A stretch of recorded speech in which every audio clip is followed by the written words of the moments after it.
करे तो कौन का लेते हो, बीएससी करबे, तू क्या करते हो, बीए करते हो, चल हम बीएससी कर लेते हैं। कि बहुत लोग हीन भावना समझते हैं आर्ट साइंस से पढ़ना। इश्क मत करिए भैया लोगन, हम तबाह होके आए नहीं। 12th पास होने के बाद क्या होता है कि सब कुछ बदल जाता है। आप लोग बोर्ड का एग्जाम पास कर लियो ना, आपके सामने पूरा ब्लैक हो गया है। कोई कह रहा होगा कि बीटेक कर लो, कोई कह रहा होगा बीएससी कर लो, कोई कह रहा है बीकॉम कर लो, कोई कह रहा है कुछ कर लो, कोई कह रहा है आईटीआई कर लो, डिप्लोमा कर लो। या 9वीं में कोई पसंद आ गया, भाई वो स्कूल आया कि नहीं आया, वो आदमी हमको देखा कि नहीं देखा, ऐसे है वैसे है। आपका कोई अच्छा सच्चा दोस्त नहीं आता है स्कूल में पढ़ने के लिए। 1 से लेकर के 5 तक क्या होता है, हमारा बचपना, मतलब बहुत छोटा बचपना रहता है। जय हिंद आप सभी को। जैसा कि आप लोग जान रहे हैं, मेरा नाम है अमित राय और उत्तर प्रदेश पुलिस में जो दरोगा की भर्ती आई थी उसमें मेरी 26वीं रैंक थी और इससे पहले मैं सिपाही था। तो बहुत से बच्चे ऐसे हैं जो हमसे पूछ रहे हैं कि भैया हम लोग 12th पास कर लिए हैं, अब हमें आगे क्या करना चाहिए। और बहुत से भाई हमारे ऐसे हैं जो 10th पास कर लिए हैं, वह हमसे पूछ रहे हैं कि भैया हमें आगे क्या करना चाहिए। तो यह वीडियो इन दोनों भाइयों लोगों के लिए है और ज़्यादातर फोकस हमारा यह रहेगा कि 12th पास के बच्चों के लिए कि उन्हें 12th के बाद क्या करना चाहिए और इधर उधर नहीं भटकना चाहिए। तो आप लोग तो जान ही रहे हैं कि जिस राह से आप लोग गुजर रहे हैं उस राह से मैं गुजर चुका हूं और 2016 में मैं 12th का एग्ज़ाम पास किया था। पता है क्या होता है, आप लोग की मैं जर्नी बता रहा हूं कि आप लोग किए क्या होंगे।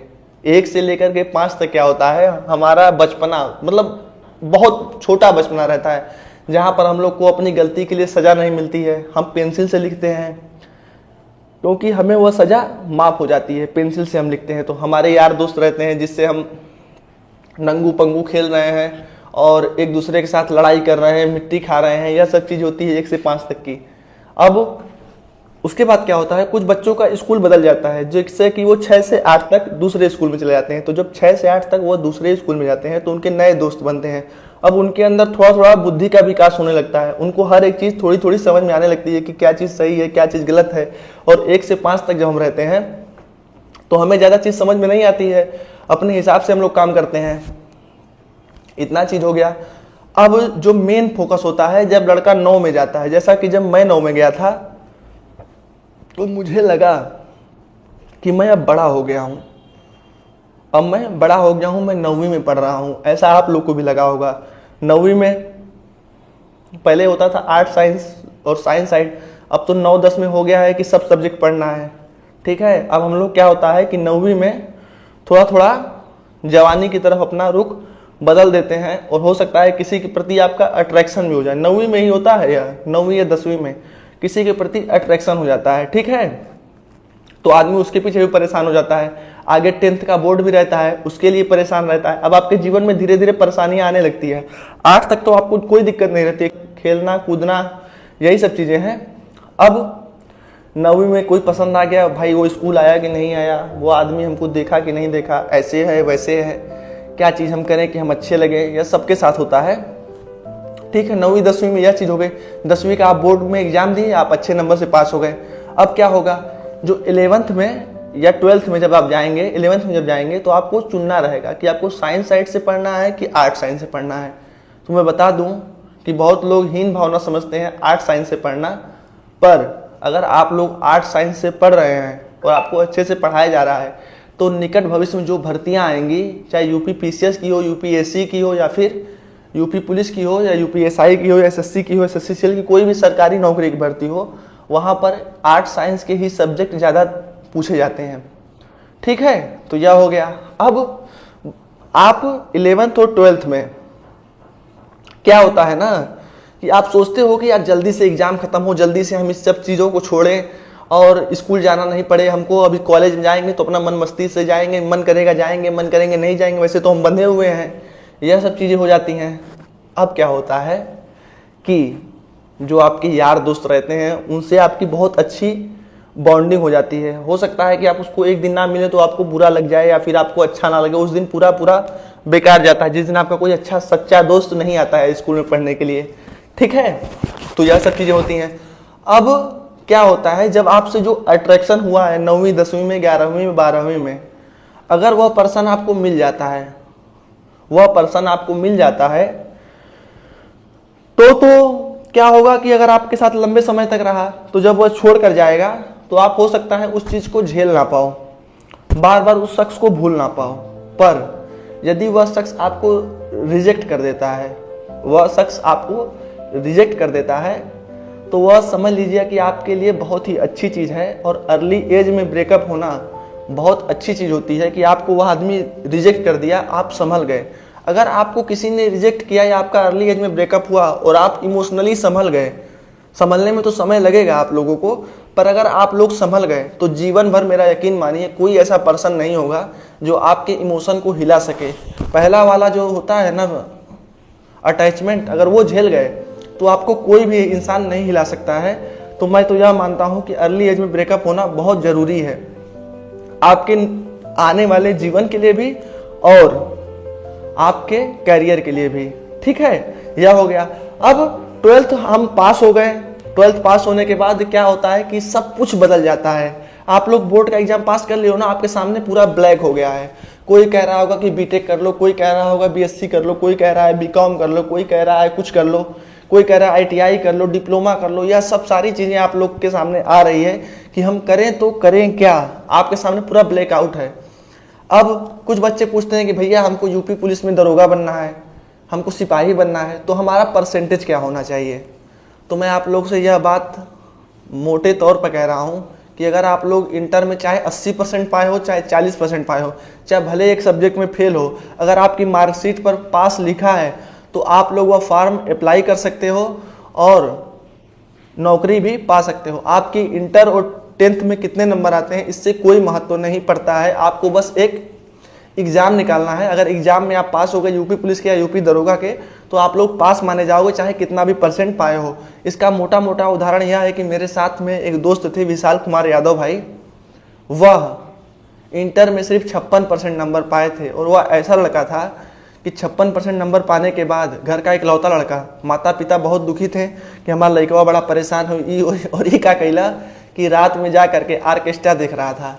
तो एक घर वाले जानना कि बिसलुआ कहाँ, तो बिसलुआ देखे कि आर्केस्ट्रा देख रहा है, तो कहे कि ओ एक कोनो टेंशन ना, तो कहला कि हम कोनो टेंशन ना लेनी। उसके बाद वो लड़का यूपी पुलिस में बढ़िया से 2018 वाली भर्ती में सिर्फ 15वीं रैंक आई थी उसकी, सिर्फ 15वीं रैंक 15। ठीक है भैया, उस समय 20 लाख फॉर्म पड़े थे, 20 लाख फॉर्म में 15वीं रैंक लाना, 56% पाया हुआ लड़का। अब आप लोग सोचिए कि उसका लेवल क्या होगा, कितना मेहनत किया होगा।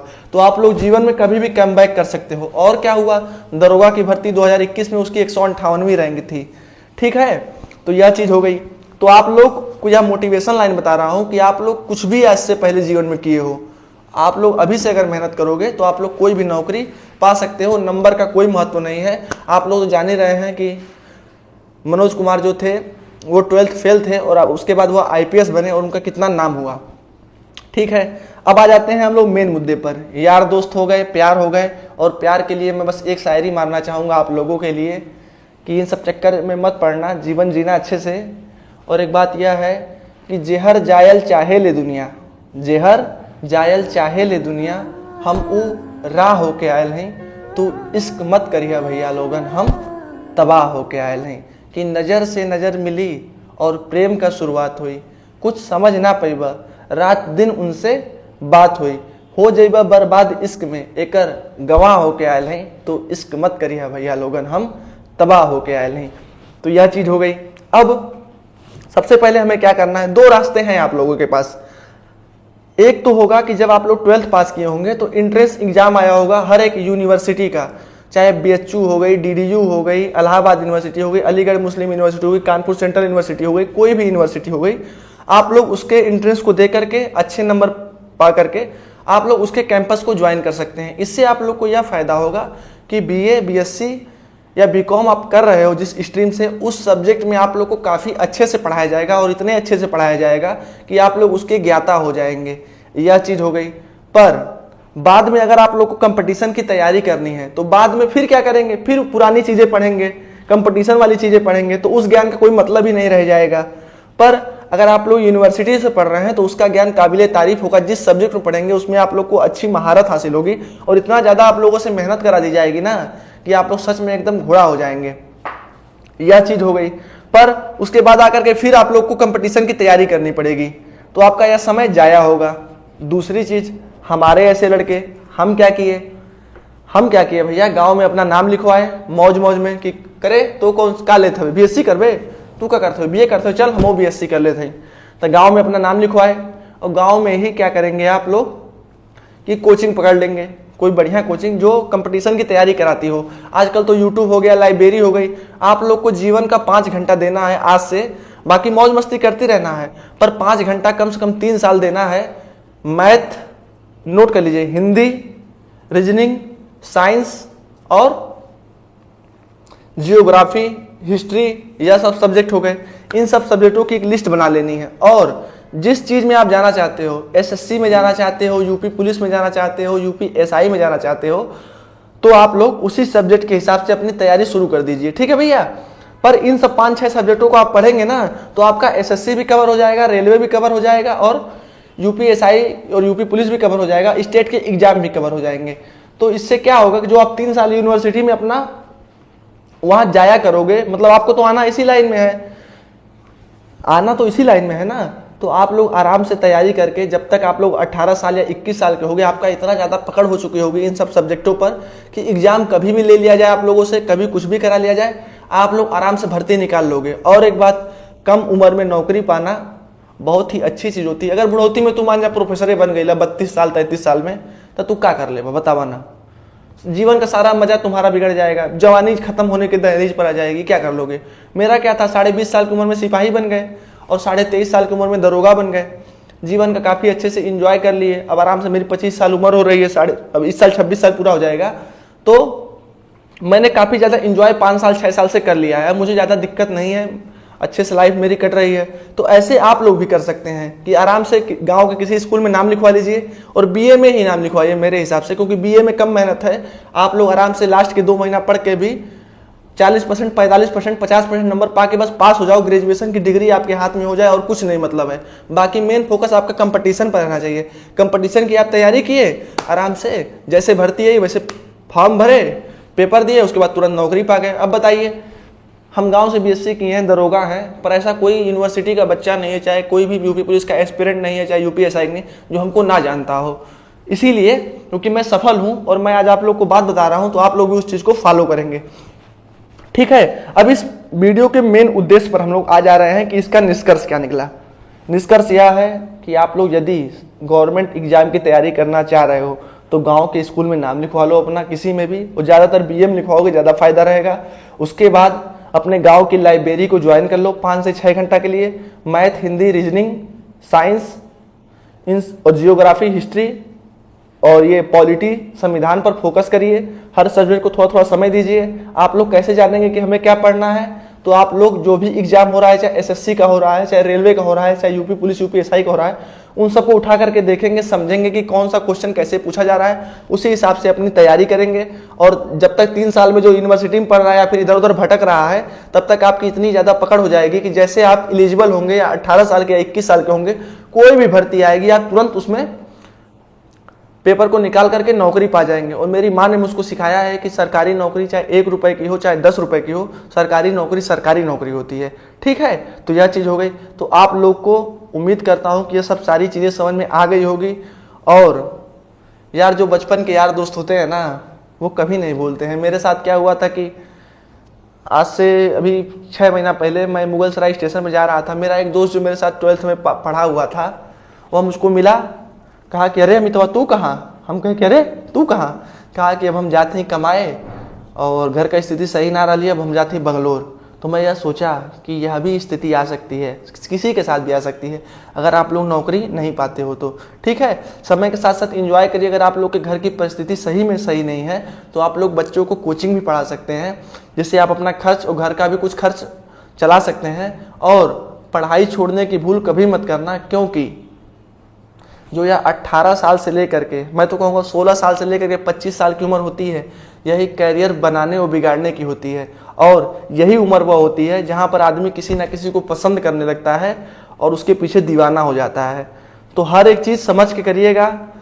हार्मोनल डिसबैलेंस भी होता है शरीर में, तो वह सब चीज़ बचा करके करिएगा। बस इतना ही आप लोग से कहना था। उम्मीद करता हूँ कि मेरी बात आप लोग को 12th पास बच्चों को समझ में आई होगी। जय हिंद, जय भारत। अपना ख्याल रखिए। उज्जवल भविष्य की आप लोग के लिए मेरी यही कामना है।